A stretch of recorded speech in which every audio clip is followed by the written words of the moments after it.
Hi friends, Friday மிலாங்கன்னு பார்க்கலாம் வாங்க. மாடுக்கட்டில் வந்து செம்பருத்தி வந்து பூத்துந்து அது கிளியாந்து வச்சுருக்காங்க. அப்புறமா வந்து சாமிக்கு போடணும்.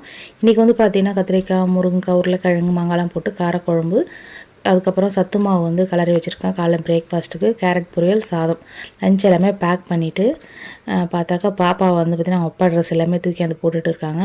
அதுக்கப்புறம் வந்து அவங்க சாப்பிட்டு கிளம்புனாங்க. அண்ணா வேணாவா? அண்ணா அண்ணா ஆஹா ஆஹா அவங்க அண்ணா அப்போவே எழுந்து வந்தாங்க. அதனால் அண்ணா வேணாவா வேணாவான்னு கேட்டால் ஆஹா ஆனிட்டு இருந்தாங்க. அதுக்கப்புறம் பாப்பா வந்து வெளியில் அந்த கல்லுலாம் வச்சு விளையாடிட்டு இருந்தாங்க. அதுக்கப்புறம் வந்து மழைலாம் ஸ்டார்ட் ஆனதுக்கப்புறம் வெளியிலே கூட்டிகிட்டு போகிறதில்ல. அப்புறம் வெளில கூட்டின்னு ஒரே இடம். அதுக்கப்புறம் கல்லுலாம் எடுத்து வந்து நல்லா வாஷ் பண்ணி வீட்லேயே விளையாடுன்னு சொல்லி கொடுத்தாச்சு. அதுக்கப்புறம் வந்து பார்த்திங்கன்னா விளையாடிலாம் முடிச்சுட்டு தூங்கி எழுந்து திரும்ப ஈவினிங் வந்து பார்த்திங்கன்னா ட்ரெஸ்லாம் சேஞ்ச் பண்ணிவிட்டு ஆப்பிள் சாங்க்கு எப்போவுமே வந்து எதனா ஒன்று பண்ணிவிட்டு இமிட்டேட் பண்ணிகிட்டே இருப்பாங்க. அப்புறம் நைட் டின்னருக்கு வந்து தோசையும் பருப்பு சட்னி தான் வச்சுருக்கேன்.